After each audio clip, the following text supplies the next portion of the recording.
Good morning, everyone. Man, do I feel like a fraud. This room is full of people with way more experience and been to way more places than I ever have been and probably will. But I'm kind of hoping, if you don't mind, I can share a few of my pictures and stories from a couple of the trips that may be of interest. I normally do this for Year 6 students, because in Year 6, that's when they study Antarctica. So I've done dozens and dozens of Year 6 presentations about Antarctica and explaining that. So some of my analogies are Year 6 level, please excuse me. So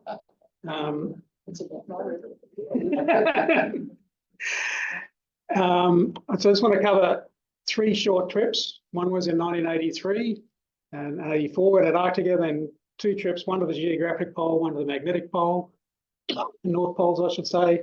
And when I say now and then, again, I'm a bit of a fraud. I mean, Dave was there 20 years before me, so his then is a different then. But it was certainly a bit different back in 83, and particularly from the navigating point of view.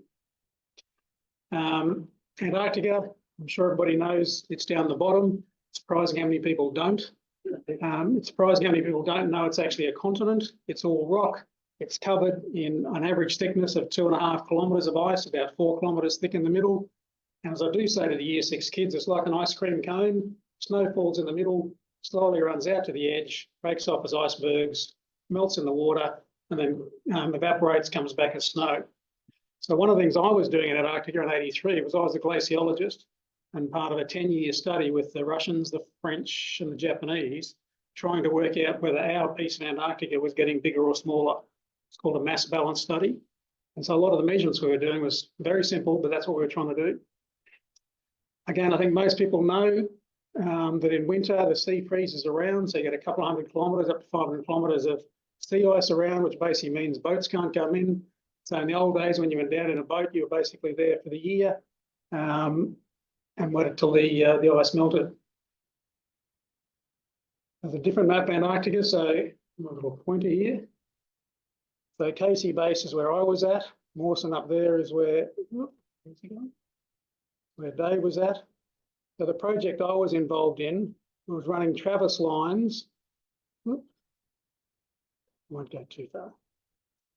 Into the middle, and then we had them east and west, and then there was one ran from Dumont de Ville from the French up there, and the Russians had one between Mooney and Vostok, and that was the piece of Antarctica we were looking at. So the year I went, this was basically we established that line. The other lines had taken about 3 years each, because before satellites, it was still basically trigonometry. They do 10 kilometre squares of poles and measure them, another 10 kilometres, measure them, and it took forever. So when we went down in 83 was the early days of satellites. There were 5 satellites up in the sky that the US had. We could track them, put an antenna out, wait 2 days, get a measurement to plus or minus 10 metres, and that was pretty good. And then you take that data back to Canada, back to national mapping, and a year later they'd give you something a bit more accurate. But it certainly sped things up. So Casey Base, as it was then back in 83. For those who've been to know of Wilkes, there was a Wilkes base there in the 60s. It eventually got knocked down. This base was built, and that's now all been knocked down. And at the top of the hill was now big new boxes, and people live in the big boxes. So we were in what they call the tunnel. So it was all corrugated iron. It wasn't a whole lot of insulation, all 3 metres off the ground, so the wind could blow under, the wind could blow over, and the snow wouldn't pile up against it. And for most of the people on the base, that was their home. For the 6 of us who went out on expedition, we weren't there much. When boats came down in summer, one of the things they had was helicopters. So again, didn't have the technology, so a lot of the time the helicopters would fly out and find the way through the sea ice. But once they were there and unloading the boats, we could use them for a couple of days to get out to glaciers and places we couldn't get to otherwise.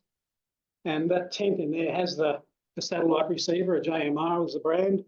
Went out to the antenna on the side, solar panels and big car batteries, and that sat there for 2 days to get our measurement. We thought it was pretty cool. That's familiar to some people, technology. So the ones on the left are the old telex machines. So when you went down as an expeditioner, you got in those days, you got 3 minutes a month to be able to have a radio telephone back home to the family, and that's the one down the bottom right.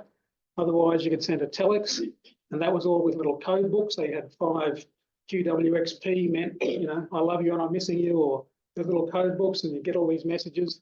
But yeah, the technology's changed. A couple of photo snaps. As you know, when winter comes, that sea freezes all around the mainland and goes out a couple hundred kilometres. One of the things it does is trap the icebergs. And that means that people on the base can get out and see trapped icebergs, beautiful caves, really spectacular stuff. Also in winter you get the animals. So that's a Weddell seal, and they keep a hole open in winter so that they can actually breed. So this one here has just had a baby, which is what the blood is at the back. And that'll be the baby with the umbilical cord still there. So all the kids like them because they're very cute. That'll be an elephant seal. He's not so cute. That'll be penguins making more penguins.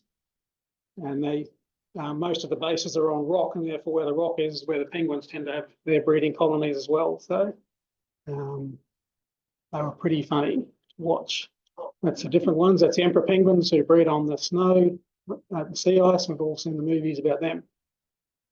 So this was our motley crew in 1983, the 30 people on the base. As you can see, the gear was really just Japara jackets, all very simple. When I look at that, I can see who are the guys who actually worked. The ones in the dirty gear, they're the ones who went on expedition. A lot of the others were the Met guys, or the doctor, or the slushy, or the cook, or the radio guys. Who had very clean gear. So, as I say, as a glaciologist, the whole reason the base was there to support our program, and that was to go inland and do these measurements. That was the 6 of us who went out, and very different to Dave's day of having dogs towing you along. We had a D5 Caterpillar tractor, and we'd go on an expedition. We'd have 3 of these, 3 tractors, each one towing a sea container. The first one is the one we'd live in. It had all the instruments. The second one behind it would be a generator van. And whilst that gave us power, it wasn't really just for us to have lights. It was actually about when you stopped, and it wasn't nighttime, whenever you stopped, you'd have to plug the tractor in. Otherwise, the engine would freeze up. So it was actually power to keep the battery, keep the whole engine warm so you can start it up again. And then the third one was just a fuel sled. So we're out on expedition for about 10 months of the 15 months, and they range from 1 month to 4 months in length. And some of the early expeditions were doing fuel dumps to get all the fuel out there so they could come back the next time, pick up fuel and keep going. It's not all flat. There's the Strugi, which I'm sure you all know what it is, the Russian for furrows. It was pretty bumpy sometimes, going up and down, bouncing over these things, but that was how we got there. It was a very slow trip. We only went at 3 kilometres an hour, so you could walk faster than we travelled for 5,500 kilometres. Inside the vans was very basic. On the left was 3 bunks, so there's 1, 2, 3. That's the ladder to go up and navigate, and I'll talk about the navigating, and all the instruments are on the side. And you'll notice there's the little thing there is a Furuno marine radar, which seems odd on the land, but I'll explain that in a minute. And if you went down the one at the back, that was the generator van, which also served as the toilet. So I'm sitting on a 4-gallon drum, which you just walk outside, put a bit of snow on, come back, sit down, do your thing, throw it back out in the snow, which you're not allowed to do now. They've all got to come back in plastic bags. But yeah, it was very noisy with the 25 kVA generator behind you. And this was our water maker. They just throw snow in there, and in the hot room, it had a coil in it as well. That would make our water. Navigation. Now, this is the map group, so I should talk about the high technology we had. Anybody familiar with what an astro compass is? You are, one. So I went and bought this from the Army Disposal Store in Adelaide Street. The World War II astro compass they'd use in the planes to navigate with. And you basically have your book with you that says, for the sun and the stars and the moon, whatever. You can work out what your latitude is, go to the book, turn the dials, point there, and you'd work out a bearing, basically. But that's what we use to navigate. So you'd go up that ladder, put it up the top, work out what bearing we needed to go, and you'd have a radio to the driver of the tractor and say, a bit left, a bit right. But yeah, that was the famous piece of navigation. only added to by the really fancy bit of technology to measure distance, a 26-inch bike wheel. So we just hung off the side when we're moving, you untie it, put it down the side, and that measured our distance. So as long as you could see the sun or the stars or the moon, and which you couldn't whenever it was blizzarding, but that always measure our distance. So that's really how we got most of the way across. What are the kids' reactions to all this old technology? I don't go into this detail here. It's when I mention that you can only do the radio phone every, 3 minutes every month. I'd say, why don't you just text? It's like, they just can't comprehend that, there was a world before that. There was a world before the power. Yeah, yeah. So that's us navigating. So we had the head out of the roof, off we go. Every 2 kilometres, we'd stop, run out, put in a bamboo cane like a fishing rod, and then crushed on the top would be a beer can. Because what that meant was your radar that you're looking at would give you a line of dots behind you every 2 kilometres. And so if you're in a blizzard, you could actually just use that line of dots to keep going forward if you couldn't see anything with the astro compass. It wasn't just a reason to drink beer. It was a good excuse. And so they were every 2 kilometres, and then every 50 kilometres we'd stop and do a JMR reading. And so I was talking about that JMR, the early GPS satellite receiver. Now, before we went down, they used to put them in the vans and have the satellite on the roof or the antenna on the roof. But in the years before me going down, they started having a problem with the data. And so some people assumed that what it was getting reflections off all the steel. And so for the couple of years before us, they'd said, move the aerial away. So you had to put the stop, carry this box out, 50 metres away, run your power out to it, put it all up there. One of the things we worked out during our year was it had nothing to do with reflections.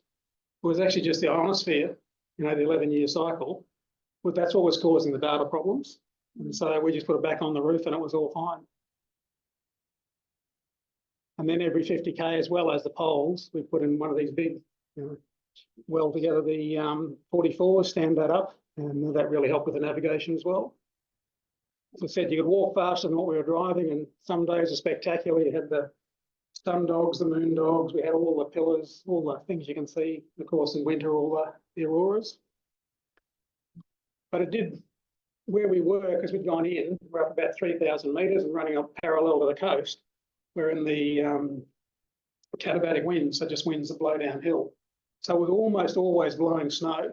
And so if you stopped, that might have been stopped for 4 days, the snow would just build up and almost cover the whole van. So when it stopped blowing, you'd have to come out, dig it all out, hitch it up, and then pull it out again. The other thing people forget is that whilst Antarctica is cold, the coast actually isn't too bad. It's sort of 0 to 30 degrees. But as you go inland, you drop 1 degree for every 100 metres roughly. So we're up at 3,000 metres, so we're 30 degrees colder than the coast. So it was minus 20 on the base, we'd be minus 50, etc. Oh. And everything took longer. So if a track fell off, that might be 2 to 3 days to fix up. Because everything get covered in snow. If you wanted to weld something, you literally have to put your mask on, your welding mask run out, you get about 30 seconds before it fogged up, you'd come back, you clean this, it's like everything took longer. That might take 2 or 3 hours in a workshop. It would take 3 days to fix anything up. But it didn't give me lots of time for other measurements. So on the left was literally dig a big hole, measure where you could actually see the little ice layers of where summer is and get the accumulation rates from there. There's an idea. That thing there was a magnetometer, so it's measuring the magnetic field. Every now and again, so that's actually a van on the side. So in the middle of winter, when we didn't do as much expeditioning, I'd take people out 50 to 100 kilometres away from the base to do some local measurements. And this one time I'd taken the doctor out, and it was just he and I in there, and overnight a blizzard blew up. Now, we know at the base it broke the anemometer at 340 kilometres an hour. So I don't know what it was where we were, but it picked up our 7-ton van a metre off because the pins were into the runners, they stayed there, picked it up and blew us over on the side. And so we spent 4 days sitting inside, You can see the ladder normally going up to the hatch, the bunk's normally above us. Not able to stand up, not able to cook. And one of my stories I tell, because Antarctica is all about people. Yes, it's everything else, but it's always about the people. And the young doctor who was with me, we actually in the cupboard here had games of Monopoly and Scrabble. And after a day or two, I said to Mike, do you want a game of Monopoly or something? He said, I don't play games. Okay. So we sat and looked at each other for another 3 or 4 days. You know, we timed the blizzard blew down, we got picked up and off we went again. A year later, when we were back in Melbourne, he got married to his young nurse. We went around afterwards for a dinner at their place. And after dinner, Mike pulled out a game of Trivial Pursuit. I just looked at him. I said, I thought you didn't play games. And he, cool as a cucumber, young Victorian doctor, I only play games I can win. So it was that sort of attitude that got him a few practical pranks. So his birthday earlier in the year, in the dining room, which was about the size of this, 3 or 4 tables, 30 people. And at the end, that's the chef and the slushy had made a big birthday cake for him. And everybody else in the room had come in. We'd had dinner. The officer in charge got up to give a speech to say happy birthday to Mike. And I gave Mike the knife to cut it. And as he did, the only 2 people in the room knew that it was a balloon of helium covered with cake with 2 wires running back into the kitchen. Which when Mike had to do that, they joined the 2 wires and the cake went all over the roof, everywhere, because nobody else knew it was coming. We had a great year. All people in Lucha. I was the youngest on the base by a long way. 55 was the oldest. Yeah. Well, she might have been 62, I think. Tim, you had the Kodan radio on the wall. Yep. Did you make daily or hourly or whatever calls back to base? I can see a couple of other VHF antennas. Well, in fact, the aerials at the base had gone. Yeah. So we'd literally just opened the hatch, ran a wire out, Yeah. and it was blowing up in the wind. Right. So we became the main connection between the base and Mawson when Davis we could talk to. That's the main thing we were doing, was just being the communication link. Right. And was that so many hours a day or so many times a day or? Can't remember, just, yeah. Yeah, it's a different time scale down there, as you know. So the highlight for us at the end of the year was on our last 4-month expedition. We're at the end of the line getting towards the line between Murny and Vostok, a Russian line. We'd heard on the radio one night these Russians talking, and one of our guys was one of our diesel mechanics was a Czech from the Czech Republic. He spoke a bit of Russian. He was able to speak to them and worked out we were only a couple hundred kilometres away from each other. They were going that way, we were coming this way, so we just stopped what we were doing and said, let's go and meet them. They said, I'll go check with the Kremlin first. So they said, give us 2 days. So we waited 2 days. Well, we started going anyway. They came back and said, yes, we can meet. And then we finally did meet up. And they had 18 vehicles. The ones on the right, most of their stuff was World War II tanks, Karkachenkovs. They'd taken the gun turret off, put on a Perspex dome to navigate. And this was 83, so it's still Cold War, pre-Berlin War, all that sort of stuff. And our image of Russians was like, don't know. But as you all know, wherever you go in the world, people are people. They were just 20 fantastic guys with a mix of characteristics the same as we did. But the other thing was they had no technology. So suppose a space race and all that, these guys literally had World War II tanks. All their clothing was dog hair, camel hair or leather. Their food was literally frozen cows and cabbage. They just get a chainsaw and cut the cow in half. Their radios, as you'll see, this is some of their vehicles. That's their radios are still valve radios, the size of a fridge. You know, so we got to have a little Kodan that's this big. We thought, because we made a thing about, we talked about it before, about what we'd swap and not swap. And we assumed they'd want, you know, Playboy magazines and things. No, they wanted any books about animals. They had no reading material whatsoever. They just wanted pictures of animals and the rest of the world. Yeah, it was real. They had no music and no books. And one of the interesting parts was we found out that for them it's a full-time job.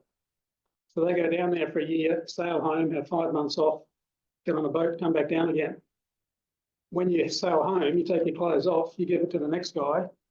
And a year later, when you get down, he gives them back to you. So it was very, very basic. But the guy beside me there, he was the head of their expedition, and one of my most treasured possessions is this little thing which I'll pass around. As Neville said, you've got to bring a show and tell. And I had an astro compass, but it's been taken down the beach house, I found out this morning. So a bit like the old golden watch, once he'd done 20 trips, you get given this watch. So it's just 24 hours on the dial, a map of Antarctica. But he's given that to me, and I'm like, man, oh man, he's been doing this for 40 years. Feel free to pass that around and have a look. It's just a simple watch, but it's a... Not a Rolex. nothing I'm aware of. So we had 3 days, given that they didn't speak English, we didn't speak Russian, we sent out a party, we didn't sleep for 3 days. We drank a lot of vodka. It was a fantastic experience. It turned out it was the first time that 2 countries had ever met in the field in Antarctica. So it was world news. The other part, one of the reasons the Russians were hesitant about in meeting was that the reason they were going into Vostok, so Vostok's the coldest place on Earth, minus 89.2, it's been recorded, is that during the year, their power station had burnt down, which means they had no heating and no power. And they left a 9 guy, one of the engineers died, and the rest were left in a room about this big, with a diesel pipe coming out with flame on it to heat them and cook on. So apparently when they got there, these guys just all black with soot. But Russia hadn't told the world, so nobody else knew. Because, they didn't want to be seen to be showing weakness. And so these guys, that's why there was 18 vehicles, they had another base camp to go in and build. And that became the big news. Of course, I got in trouble with the Australian government for not checking with them first. They were happy to take the credit afterwards, what a great thing it would be. So that was our year in Antarctica. One thing I didn't mention, as I said, for me, most of these things are about people. And before I went down, I was employed as a young glaciologist, even though my background is surveying. I did a master's in glaciology after this, and then education. It's always about the people. And before I went down, the 3 years before, I'd heard all these stories of big punch-ups in the field. Some of them didn't get on with the glaciologist, they didn't get out at all. And so what's everybody there for if you don't go out? And so it seemed to me that you had to work out how to get on with the whole base. So when we first went down, the head of the builders, Danny O'Reilly, and the head of the diesel mechanics, Papa George,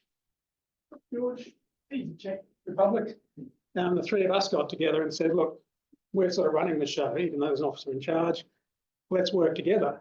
And I said, how about instead of us going out on an expedition, what if the 6 of us go and work on the building site for 2 weeks, pour concrete, have beers at night time, get to know all the builders, and we're going to have 2 weeks in the diesel workshop, changing oil, all that sort of stuff. That set us up for the year. Everybody thought we were okay. Every time something happened, they'd come out and help us. It's just like, we had such a good year. So there you go. Jumping ahead 30-something years, I think it's good mappers and Royal Geographic Society people know. The North Pole is the opposite of the South Pole. There's no land, it's only water. Instead of 4 kilometres thick of ice, it's 4 kilometres deep of ocean. And you're roughly 1,000 kilometres to any piece of land. Up until 10, 15 years ago, the Russians had a thing called Camp Binna that was all part of them trying to claim the North Pole. So they'd go there for a month, a year and pretend they were doing science. And what they'd do is they'd fly these big, so this is all sea ice. All of that sea ice. And what most people don't realise is the sea ice can only get to about that thick. So once it's there, doesn't matter how cold it is up there, it can't freeze anymore at the bottom. So when you're there, the sea ice is only a metre thick, half a metre or less. It's like, it is not metres and metres thick. It's just that thick. So all of that's like that. And the other part I didn't realise, which I'll get to, is it's moving. In Antarctica, the snow in the middle is moving 2 metres a year, from here to there over a year. By the time you get to the coast and it's breaking off as icebergs, it's about 2 kilometres a year. Here, when the year we were there, it was moving 14 kilometres a day. Come back to that in a minute. So the Russians would have these big planes fly over, parachute out 2 tractors, parachute out a base, parachute out people who would go down and build a base, have the tractors to make a runway, and then That's it there. That's Campaneo, the runway. They'd run that for the months of March, April, overlapping March, April. And, you know, supposedly scientists come in and do science, but it was also an opportunity for people like us to fly in. And the end of March, they'd fly, pack up the base, fly out, leave the 2 tractors there, knowing they'd sink to the bottom when the sea ice broke up, come back and do the same thing the next year. But they used Ukrainian pilots, which is why it hasn't happened again for the last 10 years. So we were lucky that it was there. And so it's around 89 degrees. So then it's roughly 100 kilometres. They call it the last degree. So we did the last degree into the pole, which is a bit of a shortcut because you really want to do the proper ski to the North geographic pole. The nearest place is Canada, where that other pink arrow is. You know, some people come from Greenland or Russia, but that's more like 800 to 1,000 kilometres and more like 60 to 80 days of expeditioning over ice that's moving. We just did 2 weeks to get our last little bit in, which I have to say was pretty special. That's a Campaneo, little planes.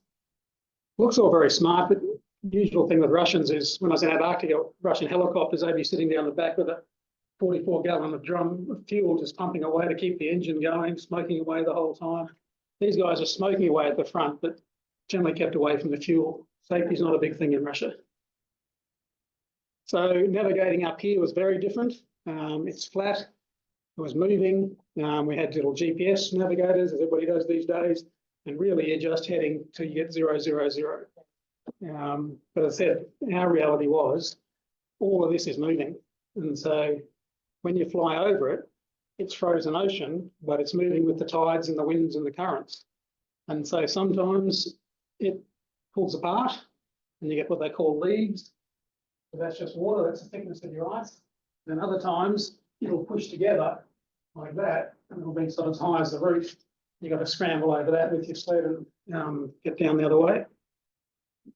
So the sleds we actually had were kayaks. The idea was that you'll see shortly, sit in them to paddle across if you needed to, use them to get across a small lead. That's it, sit on 2 of them together and sit on if you needed to paddle. Sometimes they're much wider.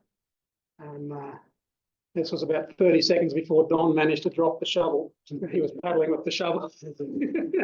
Unfortunately, that was day 2. So he didn't have a shovel.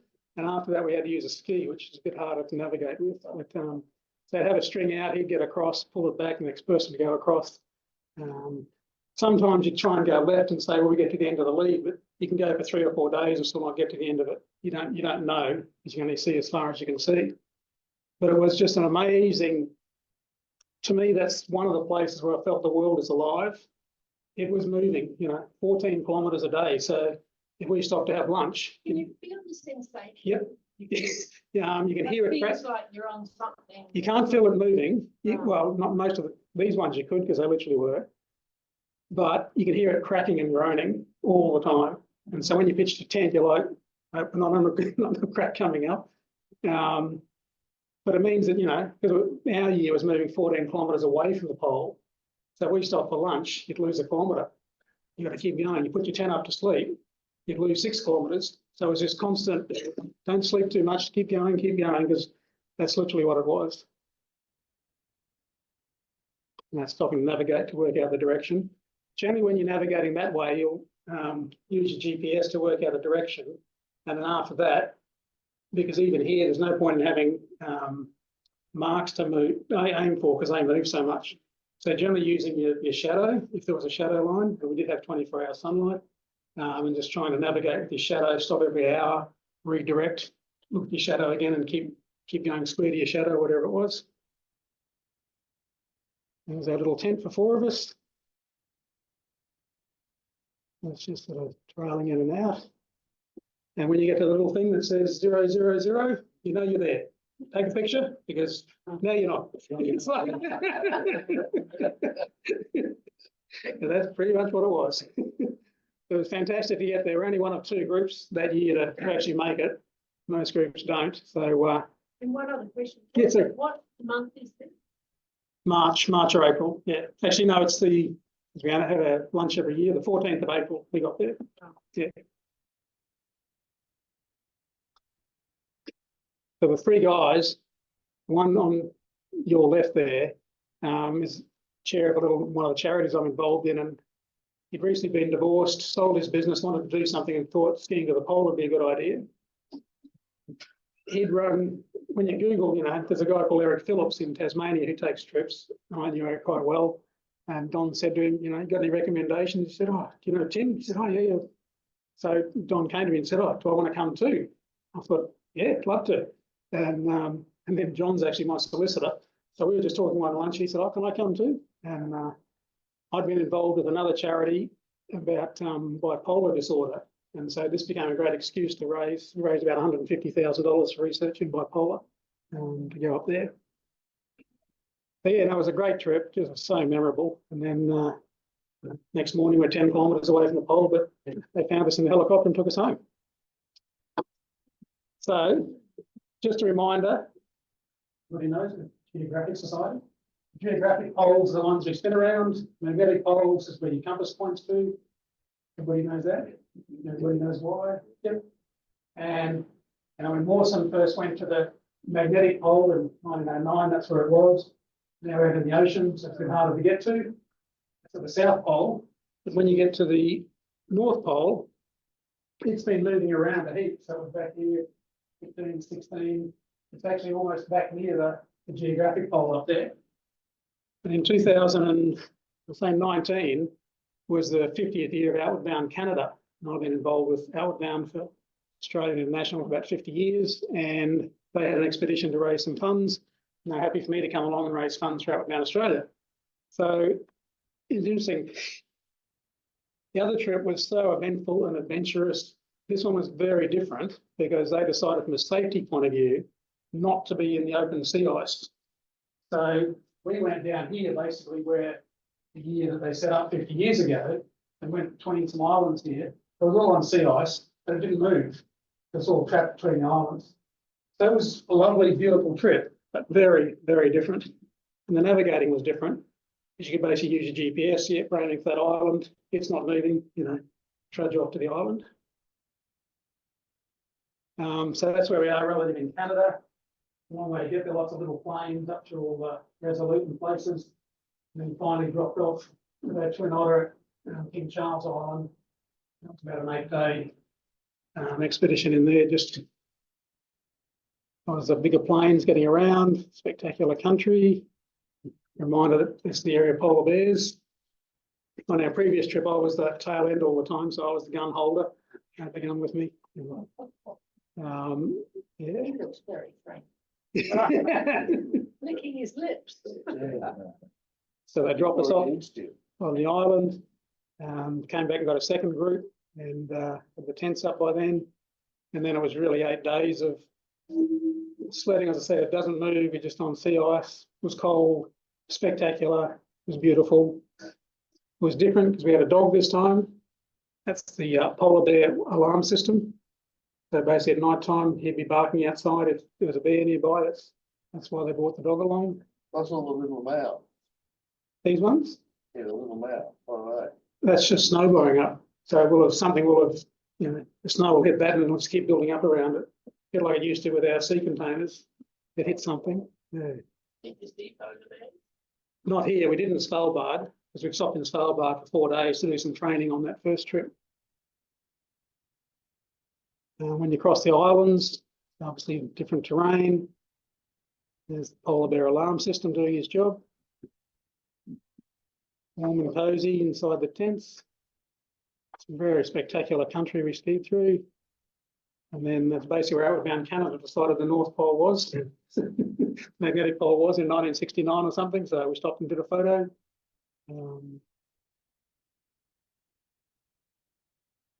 And then we kept going north to the next island. We went up to a place called, but it's actually an old radar station. So after World War II, the Americans and the Canadians got all these radar stations along the north of America and Alaska, waiting to see if the Russians are coming in.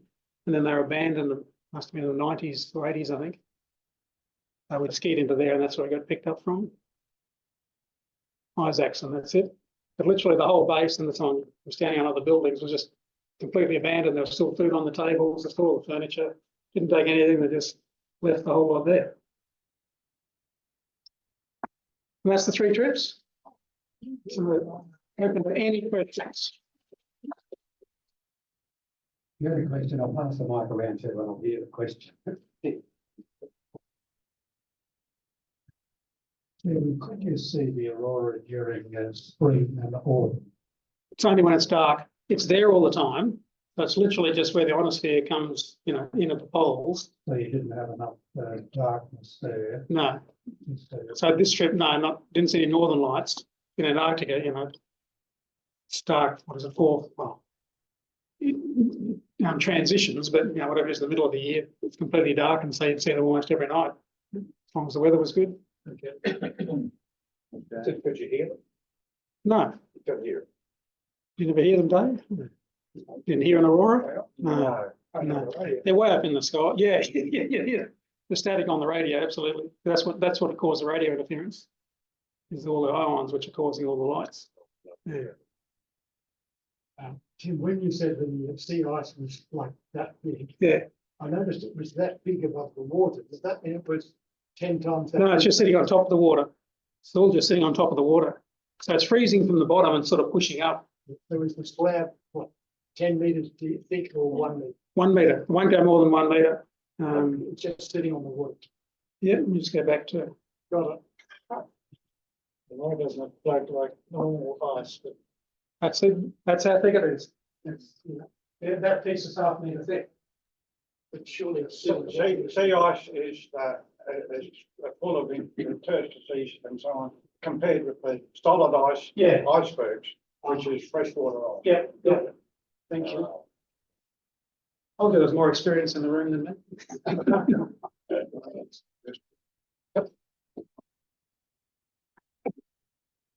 There are lots of expeditions to the Antarctica.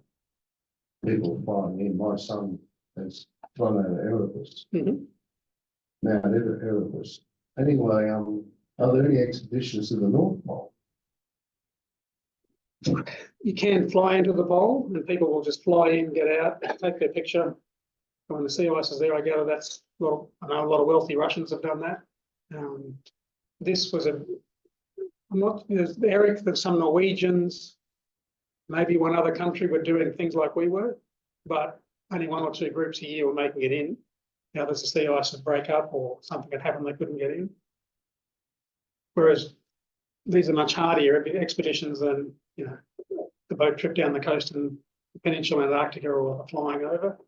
So I don't think haven't looked, to be honest. There could be boat cruises. I mean, the reality is when people talk about climate change, this will be much greater impacted than Antarctica. Because this is sea ice. You change that a couple of degrees, your sea ice goes. A little bit of change in Antarctica, nothing is negligible. And in fact, the outcome of our research was that Antarctica is growing. And that was our results in 1983. And it's still the same. I still follow some of the stuff. And they're still saying the main part of Antarctica is still growing. And it's pretty simple. It's like you get evaporation off the ocean, falls of snow. If it's warmer, you actually get more evaporation and more snowfall. If it's warmer, you also get more at the edges breaking off.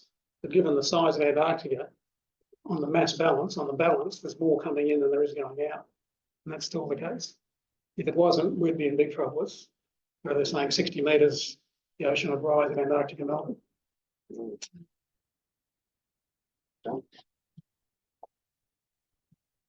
Gee, when I first saw this 40 years ago, you did give us the length. I had hair there. Is that what you're going to say, Don? Oh, it's kind of on mine with the grey eye. You didn't really give us the length of the transects, and have the transects been followed up since? In other words, what contribution then do those particular transects give to science or Antarctic research or whatever? The sad part is, so we were at 83, there was 84, and in 85, there was another big personality clash and bust up, and the Antarctic Division said this is too hard, and they stopped running. They call them Travises, and so we were the second, third year last year running a Travis. In parallel to that, the technology was getting better, so now you can use satellite images and all the other satellite stuff that will tell you how much the snow's increasing, etc. So a lot of it now is just done by satellites. But you didn't, yeah, weren't you doing also some drilling? Yep, Yeah, and did you save all the drill cores, or are they all frozen somewhere along the line? no, so this, what we were doing was you put your pole in the ground, you'd measure where it was, and somebody would come back 3 years later and say the pole's now here. No, that's 9 meters, means moving 3 meters a year. So you had that, then you'd measure the height of the pole every time you went past. And so you could say the snow's up to here, the snow's up to here. So it's accumulating, whatever it might be, half a meter a year. You put those two numbers together over the whole thing and you get a good idea of what's happening there. The other thing we had to mention on the side of those was big like tennis nets coming out the side. So that was ice radar. So that was a radar going down, bouncing off, coming back up. So you'd see how deep the ice was. That was just more mapping rather than anything else. But it was just simply those two measurements is what gave you the mass balance. So somewhere there's a big map and all this data. Oh, sorry. Yeah, In there and, in the archives in Canberra. separate to that, in summer is when you do the drilling. So I did little, I'd dig down 4 meters and get the last 5 years or whatever. But in summer they'd go down because it was good weather and do the, 1 kilometre, 2 kilometre, 3 kilometre deep. So we'd help those programs in the summer. Interestingly, going back to personalities, at the Antarctic Division, there was this really talented young scientist, but he didn't pass the psych test. So they wouldn't let him go down for winter. So they let him go down for the summer. And he was doing ice cores. He's the one who actually developed so when the ice is in the middle, and snow falls, there's air bubbles in there. By the time you get down to here, it's really compressed ice. A lot of the older guys on the base would want us to get it because they reckon that was great for their whiskey. Get a little fizz and pop in the whiskey. But Dave came up with a machine that could measure what was in those air bubbles, from 100,000 to 200,000 years ago. One of the other things he was measuring was ozone. So he came down in the first summer and measured the ozone. As he said, oh, there's a hole in the ozone layer. Came back to Melbourne. All the older scientists said, Dave's a bit full of himself, a bit arrogant. He'll learn, he doesn't quite know all this stuff. Second summer he went down, he was doing more measurements, did the ozone again. And his numbers, it was getting worse. Yeah, Dave, you're still young, you'll learn. Third summer he went down, he contacted the Americans and said, well, I'm measuring it here. Can you measure it there? Next week in the paper, oh, there's a hole in the ozone layer. It's just, because he had that sort of personality, they're basically ignoring his information. The good news is I heard him on the radio about 2 years ago. He's head of the CSIRO Antarctic section. He's worked his way through. Are you retired? I'm not sure what that means. In other words, you're like the rest of us. Well, my definition is retirement is choosing what you do. So I've been doing that for a long time. Do I still need to earn money? Probably yes. But am I retired? No. Well, yes. And what the answer is. My mother doesn't know what I do. I'm interested in the magnetic north. How specific a point is it on the surface of the ice? Plus it moves too. Yep. And also I seem to remember that the poles switch from north to south in geological time. Yeah, I've heard that too. I'm not sure. Every now and again you read something that says we're due for a switch, but I'm not sure what causes that. My understanding is it's simply the molten lava in the middle of the earth, moving around. That's what causes the magnetic field, but it's the moving of the molten lava that causes it to move. And again, I'm not sure how wide that space is where you say, if you have your magnetic needle, it's pointing north, but the closer you get to the pole, it's doing that and trying to go straight down there. So what does the compass do how did you know that you're at the magnetic north? Through GPS. Yeah. You can rotate. So on those, This way. Well, so the first trip was a geographic pole. That was easy. That was just GPS. The second one, they'd actually gone off the map because it was more a fundraising trip. They said, we're going to determine this is where the magnetic pole is. And we skied to that on GPS. But we didn't have any instruments with us to say, well, it's not there anymore. It's because it's up actually near the North Geographic one. And I don't know enough about the instruments they use. You can use a vertically oriented compass. I've got a picture flying over the south magnetic pole, and I've got the vertical thing straight. and at the same time as you can have one vertical, you can have 190 degrees of that to work out which way it is they're going this way. So in other words, you can work out if you're not quite there, and you should be able to, the both of them should be pointing in the one that's steady when you get right over the South Magnetic Pole. So for example, we're over here expeditioning, and if we pull out a magnetic compass, it's not pointing there, it's pointing this way. So we basically didn't use a magnetic compass because it was almost useless to us. I'm going to comment about the catabatic, but compass wise, the reason we used the astro compass was that the magnetic field was so Yeah. weak everywhere in the Antarctic. The needle just went all over the place. Yeah, Flat compass. This isn't much use at all yeah. for that big variation. But most of the variation was 60 degrees. So it's about the same there by the sound. I guess he would have been, yeah, he was there, so it's not a whole lot different by the time you get to there. You mentioned the catabatic and showed us the photos of the effect of the catabatic. But what's the effect? Is there a catabatic effect at the North Pole? And when you were at 3,000 metres, was the catabatic as strong there as at the coast in the Antarctic? Firstly, North Pole, there isn't one, because my understanding catabatic simply means wind flowing downhill. And so North Pole's flat, there's nothing there. So yes, there'll be breezes, but the normal sort of sea breezes, whereas a catabatic is just literally running down the hills. You can get them in the Alps and other places. But certainly for us, I think our longest, so catabatic wind, what it'll do is pick up the snow on the top and blow it up, and it might be 3 metres, 5 metres high. So when you're down here, looking that way, you think you're in a whiteout. If you stood up 5 metres, you'd just see blue sky. And so it's just this constant blowing of the wind, wherever the wind's going. And I think our longest period of not being able to see that way was 32 days.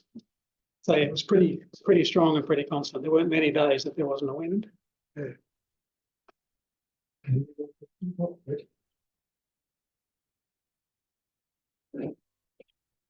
I'm reading the press that there's an East Antarctica and a West Antarctica. And one side is growing and one side is shrinking. Now, you got a map there, you have a map. You got a map. Yeah, back to that one. That's the North Pole. Okay, back.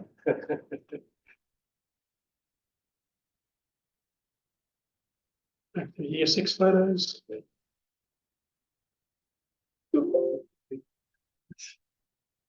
Yeah, that's the one. Which is east and which is west? This is East Antarctica here. Yeah. And this is West Antarctica here. So most of the part that people talk about shrinking is because this is low sea level, and so it's shrinking off the edges. But this part here, which is the bulk, 2 to 4 kilometres thick, that's the part that's growing. How do they get east and west when down there? When he's down there? What's the degree, Tim? Greenwich and International Date. That's 90 degrees there, 80, 70, 60, 50. So that's where Greenwich is No, zero. but where, yeah, what's the division between east and west? Well, that's 90. So Greenwich is up there. Oh, it is Greenwich. That's Greenwich up there. Coming out here, that's 90. Okay, That's 180, the opposite.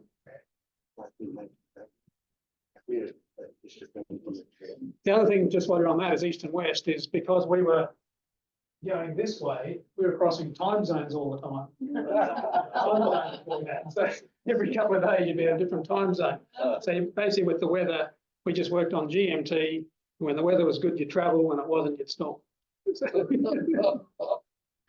Tim, I just want to confirm, you said that the area is growing, the ice is growing. On the East Antarctica. And would you just comment on global warming in that context? The one that they always used to talk about is Antarctica's melting and therefore the sea level's rising. And my simple thing is Antarctica's not melting, but yes, the sea level's rising because water expands when it gets hotter. So yes, the Earth's temperature, my understanding is the Earth's temperature is getting warmer. That will cause water to expand, so the sea levels are rising. But as we know, it's more complicated. There's plate tectonics and some sides are going up. It's like, but it's not Antarctica melting that's causing the sea level to rise.